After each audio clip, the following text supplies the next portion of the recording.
brought to you by Silver Pumps and Motors. Top quality और consistent performance के लिए सिर्फ सिल्वर पंप्स नाम याद रखना 10% సీట్లు రాకుండా గతంలో ఎవరికి ప్రతిపక్ష హోదా ఇవ్వలేదని గత చరిత్రను కూడా గుర్తు చేశారు స్పీకర్. కనీసం 18 సీట్లు రాకుండా ప్రతిపక్ష హోదా రాదని ఇది జగన్ కి కూడా తెలుసని చెప్పారు. గతంలోనూ ఎవరికి ఇవ్వలేదని తెలిసి కూడా జగన్ ఇలా వ్యవహరించడం సరికాదన్నారు స్పీకర్. 75 మంది సభ్యులున్న నేటి ఆంధ్రప్రదేశ్ శాసనసభ అతిపెద్ద ప్రతిపక్ష పార్టీకి కనీసం 18 మంది సభ్యులుంటే తప్ప ప్రతిపక్ష నాయకుడి హోదా రాదని అందరికీ అర్థమవుతుంది. ఈ నిబంధనలు సాంప్రదాయాలు ఉదాహరణలో జగన్మోహన్ రెడ్డికి తెలియదని చాలామంది అనుకుంటున్నారు, కానీ తప్పు తెలుసు.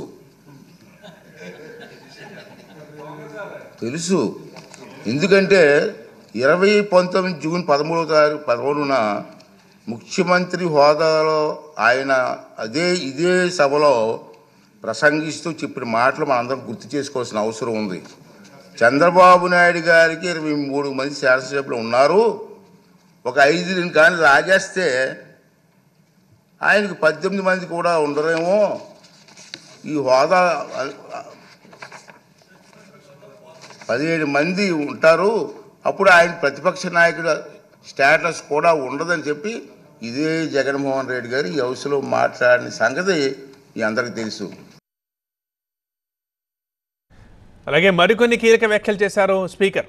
ప్రతిపక్ష హోదాపై జగన్ హైకోర్టుకు కూడా వెళ్లారు. జగన్ పిటిషన్ విచారణకు తీసుకోవాలా వద్దా అన్న దశలోనే ఉంది. న్యాయ ప్రక్రియ కొలిక్కొచ్చే వరకు వేచి చూద్దామనుకున్నా, కానీ కొన్ని రోజులుగా జగన్ సహా వైసీపీ సభ్యులు చేసిన వ్యాఖ్యలు ఆరోపణలు గందరగోళానికి దారితీస్తున్నాయి. సో ఆ తప్పుడు ప్రచారానికి తెరదించేందుకు రూలింగ్ ఇస్తున్నాను అంటూ చెప్పారు స్పీకర్ అయ్యన్న పాత్రుడు.